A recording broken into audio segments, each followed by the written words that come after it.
14 साल की उम्र में हत्या का आरोप और अब जब 42 साल के हो चुके हैं तो राजनीति में कदम रख दिया है। आपराधिक इतिहास की यदि बात करें तो मुकदमे 1 दर्जन से ज़्यादा हैं और मुकदमे भी छोटे-मोटे नहीं है, हत्या के हैं, रंगदारी के हैं। इसके अलावा अगर उनके बात कर लें तो नाम कहीं न कहीं सुनील राठी से लेकर चीनू पंडित पर हमले तक में जुड़ा हुआ है। जी हाँ, हम बात कर रहे हैं सुभाषपा के राष्ट्रीय सचिव सुशील गुर्जर की, जो हमारे साथ आज मौजूद हैं। उनसे बात करेंगे। इनका नाम जो है, अगर हम अखबार की कटिंगें देखें या फिर सोशल मीडिया खंगालें तो कहीं न कहीं गूंजता था कि आतंक का पर्याय, पश्चिमी उत्तर प्रदेश के कुख्यात अपराधी, इन सब चीज़ों से जुड़ा रहा है। 14 साल की उम्र में सबसे पहले इन पे हत्या का आरोप लगा था और उसके बाद मुकदमों की एक लंबी लिस्ट बनती चली गई, हिस्ट्री शीट खुली, गैंगस्टर लगी, जेल में भी रहना पड़ा और अब सुभाषपा में राष्ट्रीय सचिव भी ये बन गए हैं। क्या कुछ कहानी है इन सब के पीछे, इसी पर हम सीधे बात करेंगे सुशील गुर्जर जी से। सुशील जी, 14 साल की उम्र में तो सबसे पहले हत्या का आरोप लग गया था आपके ऊपर और अब आप राजनीति में कदम रख दिया है, तो क्या कहानी रही है 14 साल से लेकर अब 42 साल की उम्र तक की, थोड़ा बताइए। सबसे पहला मुकदमा मेरे पे 2019 में लिखा गया जी। जो 120 बी का था। जी। उस मुकदमे में जब उत्तर प्रदेश में थे तो सीबीसीआईडी हुई। सीबीसीआईडी ने मुझे क्लीन चिट दे दी। फिर उत्तराखंड बन गया 2000 में। जी। 2003 के बाद उत्तराखंड में सीबीसीआईडी हुई जिसमें मुझे मुलजिम बनाया गया। बाद में मैं डीजे कोर्ट से बरी हो गया। फिर मुकदमा हाई कोर्ट में चला, मैं हाई कोर्ट से भी बरी हुआ। इसमें सारा खेल एक राजनीतिक था, मुझे फंसाया गया। बाद में कोर्ट ने भी उसमें हत्या करने वाले जो लोग थे वे 28 साल के, वहाँ मौके पे जो गवाह थे उन्होंने बताया कि 28 साल के युवक थे जो हत्या कर गए। 3 लड़के थे उसमें हत्या करने वाले। जो लोग इसमें जेल गए या तो मैं 60 साल के थे, 50, 55, 60 के, या फिर 14 साल का था, मेरी एज थी उस समय। तो मुझे फंसाया गया उसमें। मैं हाई कोर्ट से भी बरी हुआ। अब ये बताने के लिए तो 12 साल मुकदमा चला। लेकिन 14 साल की उम्र में कौन सी राजनीति हुई आपके साथ फिर ऐसी, जो सीधे हत्या के मामले में आपको नामजद कर दिया गया?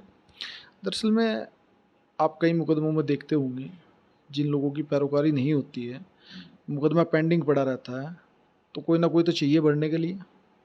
ये राजनीति थी। हमें मुकदमे में फंसा गए, फर्जी मुकदमे में जेल भी भिजवा दिया गया। मुकदमा तो फिर उत्तराखंड की बात कर लें तो संजय प्रधान वाला मर्डर केस था, उसमें भी आपके ऊपर केस दर्ज है? हाँ, मेरे पे उस पर 2005 में हत्या हुई वो, और उसमें मुझे नामदर्ज किया गया। बाद में मैं उसमें भी बरी हुआ। अच्छा, क्या कुछ प्रकरण था वो पूरा? संजय प्रधान पे करीबन 20-25 मुकदमे हो गए। वहाँ का एट्टी बदमाश था, कुछ लोगों ने उसकी हत्या कर दी। वहाँ पर मेरी सिस्टर है, बड़ी बहन मेरी वहीं गांव में भी आई है। अच्छा। तो कहीं ना कहीं उनको पार्टीबाजी के बेस पे उन्होंने मेरा भी नाम लिखवा दिया उसमें। बाद में 2008 में उनकी माँ की हत्या हुई, उसमें उनके गांव के ही लोग नामदर्ज हुए। मैं उस समय जेल में था। तो बाद में जो 5 लोग नाम दर्ज करे उनके नाम निकाल दिए और 120 बी में मुझे फंसा दिया फिर हट के कि ये तो संजय वाले केस में तो था ही, माँ की हत्या इसने करवाई होगी। मैं संजय में भी बरी हुआ, उसकी माँ वाले में भी बरी हुआ। लेकिन ये सुनील राठी के साथ भी आपका नाम जोड़ा जाता है, तो क्या है? कहते थे कि आप सुनील राठी गैंग के सदस्य हैं, उनके लिए आप रंगदारी वसूलते थे। नहीं नहीं, ये गलत है। मेरा सुनील लाठी के साथ एक मुकदमा चीनू वाला था। चीनू ने मुझे नाम दर्ज किया था उस मुकदमे में। जब चीनू ने मुझे नाम दर्ज किया उस समय मेरे पिताजी करीबन 2 महीने से एडमिट थे हॉस्पिटल में। मैं घर में अकेला हूँ, मैं ही जिम्मेदार था। पहले देवबंद रहे, फिर मेरठ रहे, फिर मैं हरियाणा ले गया उनको, किडनी उनकी ख़राब थी। बाद में वे CMI हॉस्पिटल देहरादून में भर्ती थे। उनका ऑपरेशन, ये घटना 5 अगस्त की है, उनका ऑपरेशन 1 हफ्ता पहले हुआ था इस घटना से। 5 अगस्त को 2 बजे उनकी देहरादून हॉस्पिटल से मैंने खुद डिस्चार्ज हुए मैं खुद उनको लेकर आया डिस्चार्ज करवा के। मैं लेकर आया। और 5 तारीख की 4 बजे की ये घटना है। क्या जब चीनू पे हमला हुआ, चीनू का कहना है कि मेरे पे सुशील गुर्जर ने अटैक करा, कार्बाइन से गोलियां चलाई।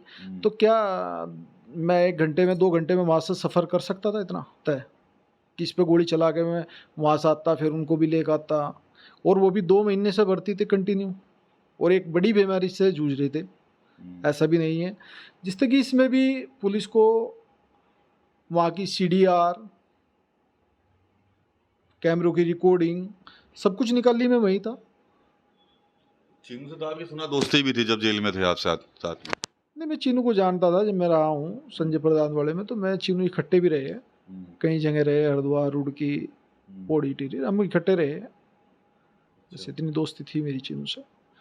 बाद में चीनू या चीनू के भाइयों से बाद में पता लग ही जाता है। इंसान कोई भी चीज़ें होती है, कभी घटना होती है, नहीं पता होता है, बाद में पता लगता है। उसको भी एहसास हुआ कि मैंने इसको गलत फंसा दिया। उसने खुद कहा भी, ये बात कोर्ट में भी आके कही कि ये लोग नहीं थे, इनको गलत फंसाया गया। सुनील लाठी कनेक्शन थोड़ा क्लियर कीजिए।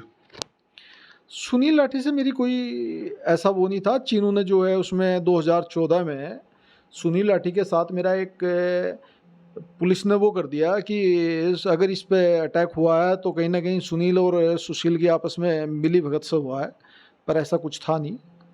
लेकिन आपका तो ये भी था कि आपने सुनील लाठी के नाम पे धमकाया है लोगों को, पैसा मांगा है रंगदारी में, आपकी अरेस्टिंग भी हुई थी हरिद्वार में। देखिए, वो एक राजनीतिक षड्यंत्र था। यहाँ के एक बहुत बड़े बीजेपी के नेता ने ये सारा षड्यंत्र रचा गया, और इन लोगों ने मुझे उस मुकदमे में फंसाया गया। जिस टाइम पे वो मुकदमा हुआ, उसके मुश्किल से 3-4 दिन बाद ही उन लोगों ने एफिडेविट दे दिए। उन्होंने कहा कि हमें थाने में बुलवा के, जब हम लेके एप्लीकेशन गए सुनील के खिलाफ, तो वहाँ कहा गया उनको कि तुम एक नाम और डाल दो इसमें, सुशील का। उन्होंने कहा हम तो उसको जानते ही नहीं है, क्योंकि हमारा तो कोई लेना देना था ही नहीं उससे, प्लॉट से। प्लॉट का उनका मैटर था या जो भी रहा होगा।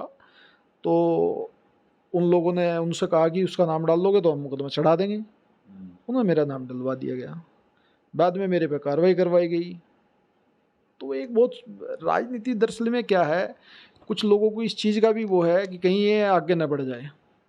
इसलिए जो 2023 वाली घटना है, वो तो बिल्कुल फर्जी फंसाया गया मुझे। कहीं कुछ था ही नहीं, ज़बरदस्ती। वे हाई कोर्ट में भी कह है, हाई कोर्ट में एफिडेविट भी दिए, उन्होंने नीचे कोर्ट में भी एफिडेविट दिए कि ये लोग है ही नहीं। वे हमें गवाही देंगे, वो मुकदमा भी ख़त्म होगा। आप एक ऐसे गांव के रहने वाले हैं मीरकपुर के, तो उसका नाम तो Guinness book of world records में दर्ज है। भाई वहाँ पे कोई मांस, मदिरा, प्याज, लहसुन कुछ नहीं है, बाबा फकीरा दास की कृपा है। लेकिन जिस गांव का नाम वर्ल्ड रिकॉर्ड में दर्ज है और उस गांव का ही एक युवक जो है वो अपराधी बन गया, तो गांव वाले भी कैसे देखते होंगे आपको? देखिए, पहली बात तो मैं अपराधी नहीं हूँ। अच्छा। और ज़्यादा जानकारी आपको चाहिए तो एक बार गांव में जाके पता कर लो। गांव वाले तो अच्छा ही देखते हैं। गांव वालों के लिए तो उनका बालक हूँ, भाई हूँ, तो वे तो मुझे अच्छे तरीके से देखते हैं। ऐसा कुछ है नहीं मेरा गांव में भी किसी से आप पता करोगे कभी भी। रही गांव की बात, मेरा गांव तपोभूमि है। ऐसे गांव में मैंने जन्म लिया, और बहुत गर्व की बात है कि हमारी एक अलग से पहचान है। गुरु बाबा फकीरा दास जी की वजह से लोग हमें दुनिया में जानते हैं कि हम लहसुन प्याज नहीं खाते। इतने संघर्ष हमारे रहे हैं जीवन के, हम किसी भी कठिन समय में रहे, पर हमने कभी आज तक प्याज, लहसुन, नशा किसी चीज़ को हाथ नहीं लगा। ये सब शक्ति गुरु महाराज की देते हैं हमें। अच्छा, सुभाषपा ही क्यों ज्वाइन किया आपने? कोई और पार्टी में नहीं मिली क्या एंट्री? नहीं, ऐसा नहीं है। नेताजी ओम प्रकाश राजभर जी, जब मैं उनको बहुत दिनों से फॉलो करता था, मैंने उनके बहुत वो देखे। मुझे पिछड़े, गरीब, मजबूर लोगों के जैसे में लड़ाई लड़ते हैं, ऐसा कोई नेता नहीं दिखा। वे बहुत अपने लोगों के लिए लड़ाई लड़ते हैं और बड़े मजबूत तरीके से अपने लोगों के साथ खड़े रहते हैं। तैयारियां क्या हैं अब आपकी? क्या चुनाव लड़ेंगे क्या देवबंद से या कहीं उत्तराखंड से किसी सीट पर? कुछ दावेदारी करेंगे क्या आप? नहीं नहीं, ऐसा कुछ नहीं है। नेताजी जैसा आदेश करेंगे हम वही करेंगे। तो राष्ट्रीय सचिव बनाया गया है, बड़ा पद होता है किसी भी पार्टी के अंदर, और आप तो वैसे भी जो सरकार है मौजूदा उत्तर प्रदेश की, उसमें सरकार में शामिल हैं आप लोग, तो क्या लगता है कि किस तरह की अब आपकी वर्किंग रहेगी, या जो दाग आपके ऊपर लगे हुए हैं उनको कैसे धोएंगे अब आप? देखिए, पार्टी की जो हमारी नीतियां हैं, हम हर घर तक उनको पहुंचाना चाहते हैं। भाई, शिक्षा फ्री हो, हॉस्पिटल या जाति जनगणना, नेताजी की जो नीतियां हैं उनको हम हर घर तक पहुंचाना चाहते हैं। पार्टी को मजबूत करने का काम करेंगे और नेताजी की जो नीतियां हैं उनको सब तक पहुंचाएंगे। आपके ऊपर जो मतलब दाग लगे हुए हैं तो उनको कैसे धो पाएंगे आप लोग, कैसे, क्या रहेगी उसके लिए? अब दाग की बात तो ये है, दरअसल में हम वही तो बता रहे हैं। 14 साल की उम्र में जो मुकदमा लिखा गया, मैं 2-2 कोर्टों से बरी हुआ, सब मुकदमे में बरी हुआ। जब एक बार लिखा जाता है तो मैं कैसे धो पाऊंगा उनको? समाज के बीच में रहता हूँ। आज राजनीतिक पार्टी में मैं राष्ट्रीय सचिव बनाया गया। इससे पहले भी मैं समाज की जो चीज़ें हैं, जो समाज के काम है, मैं करता रहता हूँ। ऐसा आप जाइए क्षेत्र में, लोगों से पता करिए। कोई आदमी, देखिए पेपर क्या कहता है, हमें कई बार क्या है, दरअसल में जो चीज़ें हम पढ़ते हैं या देखते हैं वही हमारे माइंड में सेट हो जाती है। आप जो भी चीज़ अच्छा ही दिखाओगे तो अच्छा सेट हो जाएगा, नेगेटिव दिखाओगे तो वही सेट हो जाएगा। तो वो सारी चीज़ें ना कहीं मुझे कई बार सुनने मिलता है। आप एक बार क्षेत्र में इस चीज़ का पता करिए, मेरा कोई सताया हुआ आदमी हो जो कहे कि हाँ यार, मुझे तो सुशील ने ऐसा कहा है या मुझे परेशान किया है, मेरे से रंगदारी मांगी है, आप रिपोर्टों पर मत चलिए। एक बार आप सच्चाई देखिए, सच्चाई क्या है। चलिए, खलनायक नहीं नायक हूं मैं, ऐसा कहना है सुशील गुर्जर जी का। साफ तौर पर कह रहे हैं कि 14 साल की उम्र में किन परिस्थितियों में मेरे ऊपर हत्या का मुकदमा दर्ज हुआ वो सीधे समझ सकते हैं आप। और अपने आप को बता रहे हैं कि जितना भी जो भी आज तक इनके साथ जो घटनाएं हुई हैं वो कहीं ना कहीं राजनीति से प्रेरित रही हैं। मैं पहले भी खलनायक नहीं था और ना मेरे ऊपर पहले दाग थे। जो मुकदमे लिखे गए हैं वो कहीं ना कहीं एक राजनीतिक साजिश का हिस्सा है, और अब जब वो सक्रिय रूप से राजनीति में आ गए हैं तो समाज सेवा को ही अपना मुख्य उद्देश्य जो है बता रहे हैं। साथ ही साथ जो सुभाषपा में जिम्मेदारी मिली है उसको वो आगे बढ़ाने की भी बात जो है कहते दिख रहे हैं। TV9 यूपी के लिए सहारनपुर से विकास कपेली।